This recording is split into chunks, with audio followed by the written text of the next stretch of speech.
I get to lead a team of fantastic and brilliant concept artists, and our role is to create the characters that you see in the game. That's everything from the main hero cast you see to the creatures, the gods, and monsters that you come across. The hope is that we get something that feels unique and stands up to the history and the legacy of what the God of War franchise has always done. I feel like from the first games, that was a similar approach that they were doing, and that's not always easy.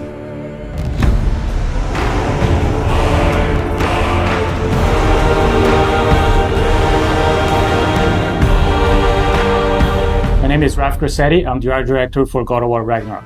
Hi, my name is Marissa Coppert. I'm a character technical artist. Hi, my name is Angela Rico, and I am a senior character artist in God of War Ragnarök. Hi, I'm Della Longfish, and I am the lead of the character concept team at Santa Monica Studio. Come in. What in all yarns be the happened to him? As a character technical artist here at SMS, I rig most of the characters and props that you see throughout the world. As character artists, our job is to create 3D assets based on the beautiful concept art provided to us. We do this by making sure that the silhouettes on the models and the textures and materials stand out instantaneously. So when you see our characters on the screen, we want you to almost like them immediately or have a connection to them to some extent before even interacting with them. As art director, I get the chance to collaborate with all the departments in the studio, from narrative to viz dev, because we want to make sure the factions feel correct, all the races belong to where they're supposed to be, like all the realms have very specific characteristics about them to make sure they all fits within the God of War universe. Sorry, one more thing.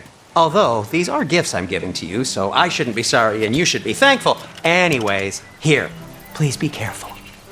In the God of War 2018, we saw Brock and Sindri, and that was the tip of the iceberg of the Huldra. And in God of War Ragnarok, we actually get to go and visit Svartalfheim, where they're from. And a great part of that too is we want to make sure that we expand the cast. You know, we've just seen a little bit of what was represented, and that was something that we hadn't seen.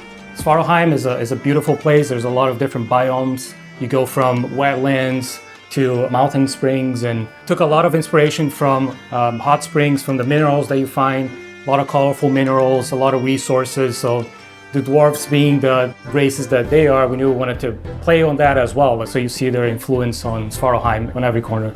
It's a realm where you're going to find a lot of water environments. There's quarries. It's a very industrial city.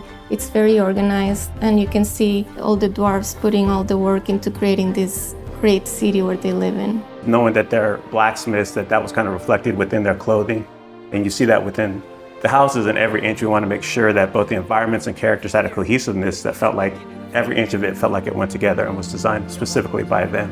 And again, that's something that we haven't seen in some of the other realms and is unique to these characters and their location. And the hope, it all goes together and creates a feeling within a realm that you're excited to see, feels unique, and really creates that sense of wonder where you want to go back.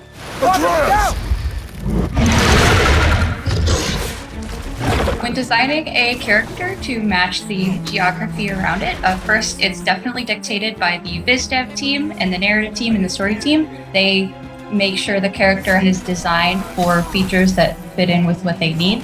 When designing the Grims, we took a lot of inspiration from the environment. So we took a lot of inspiration from lizards, creatures that kind of belong to that environment. They have those big claws. There's small critters to the big ones, and really building up that race, making sure they kind of belong and that realm felt lived in and that ecosystem felt like very diverse.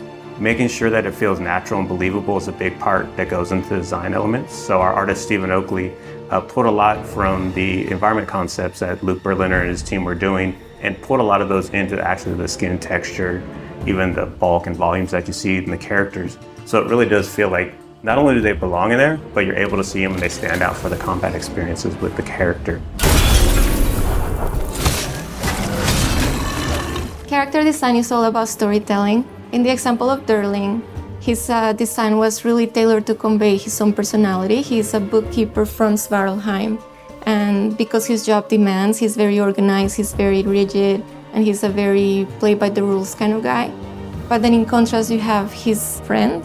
So when you see Durling connect with his pet, we see that he's not all just this rigid librarian guy, but that he's got a softer side to him. I do believe that we're all storytellers, no matter what we do, even in the tech side of things. I mean, we work to make these characters that then tell a story, and we can also kind of put those features and traits on our rigs.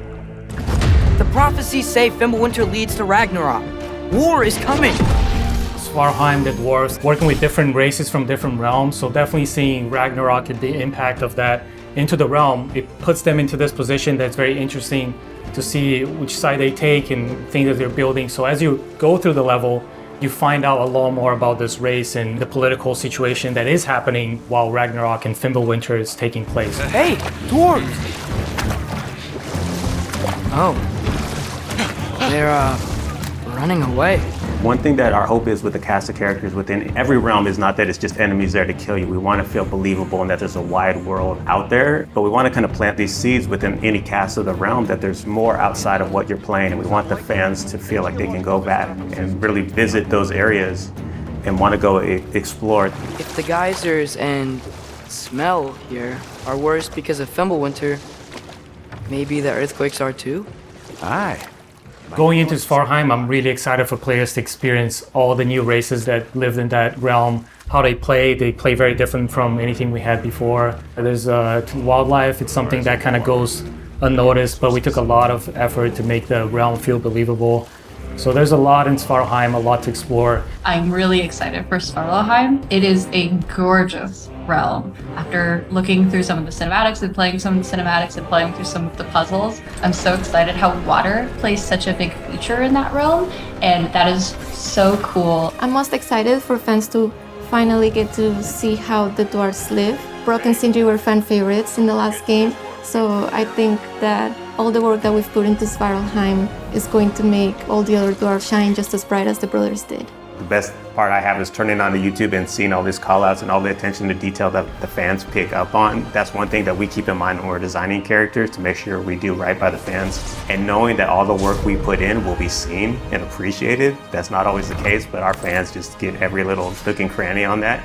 And we love that, and we packed a lot of that in for this new cast, and we hope you guys get the same feeling with God of War Ragnarok.